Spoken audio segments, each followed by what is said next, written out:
Hi, Ling. My name is Yusha. I'm your supervisor. Based on your work recently, I'm not really satisfied about your performance. Because you're arguing all the time and you always refuse about the work that I told you to do. I don't know what's going on there. Um, but I wish everything's gonna be okay with your about yourself. And if you wanna keep working on this career, um, you're supposed to give me a reply as soon as possible. Thank you. For the issue of your employee saying that they are overloaded with work, we must look at things from both perspectives. Why does the employee feel like they're getting overloaded with work? Do they feel like they are getting a lot more work compared to that of their colleagues? Could they possibly have a side hustle and thus feel like they have too much work on their hands? On the other hand, is it possible that the supervisor is giving the employee too much work with not enough time to efficiently get work done? This issue could have been avoided and now can be resolved with better communication between employee and supervisor.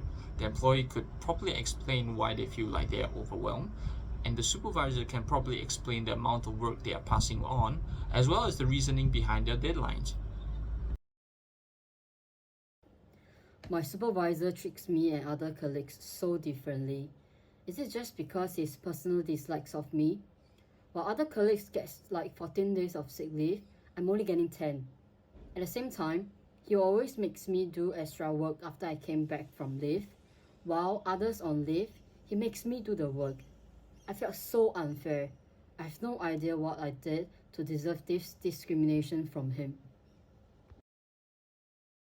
I understand that the most common phenomenon in today's workplace is personal discrimination. For example, supervisors treat employees differently based on their subjective views. Just like you said, in this case, you can choose to first understand the manager's impression of you, then understand why the manager's perception of you. In the process of understanding what caused the difference in the manager's treatment, when all is said and done, you can find an opportunity to have a private conversation with your supervisor because a work environment is not a place to deal with personal issues.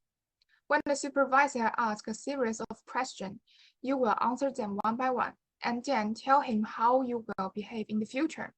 Please be careful to keep an honest attitude all the time.